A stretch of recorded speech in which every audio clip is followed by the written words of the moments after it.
উৎকল জননী।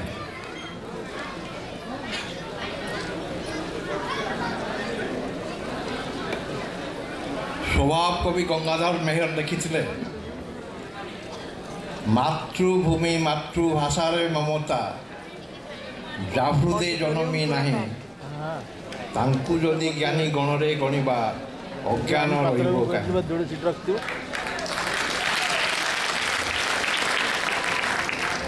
আজি ଆପଣମାନେ এই উৎকল দিবসরে পশ্চিমবঙ্গর বিভিন্ন প্রান্তরু আসছেন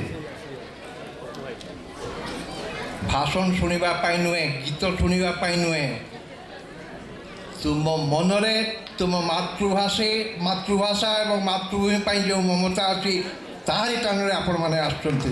ମୁଁ ଆପଣମାନଙ୍କୁ ସେଥିପାଇଁ ଅନେକ ଧନ୍ୟବାଦ ଦେଉଛି। 60 ବର୍ଷ ଧରି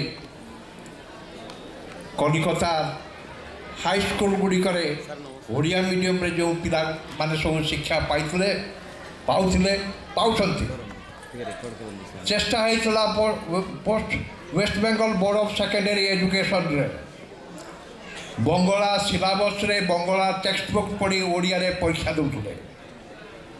ମୁଁ ସୁର ଭାଇ ଏଠି ଅଛନ୍ତି, ପ୍ଲାନିଂ କମିଶନର ଚେୟାରମ୍ୟାନ୍, ତାଙ୍କୁ ମୁଁ ସମ୍ଭାଷଣ କରୁଛି। ସୁର ଭାଇ, ବହୁତ ଦିନରୁ ବଡ଼ ଆଶା ଥିଲା ଆପଣ ଓଡ଼ିଶାର ଶିକ୍ଷାମନ୍ତ୍ରୀ ଥିଲେ, ସ୍ପିକର ଥିଲେ, ରାଜସ୍ୱ ମନ୍ତ୍ରୀ ଥିଲେ, ବର୍ତ୍ତମାନ ପ୍ଲାନିଂ ବୋର୍ଡ଼ର ଚେୟାରମ୍ୟାନ୍। ବଡ଼ ସୁଖର କଥା।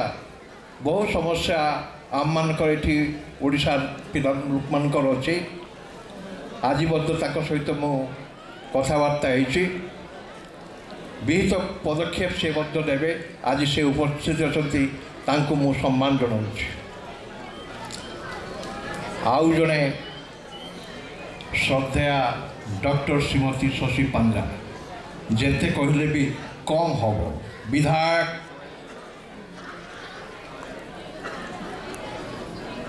Calcutta municipal corporation mayor in council education department सर्वकर्त्री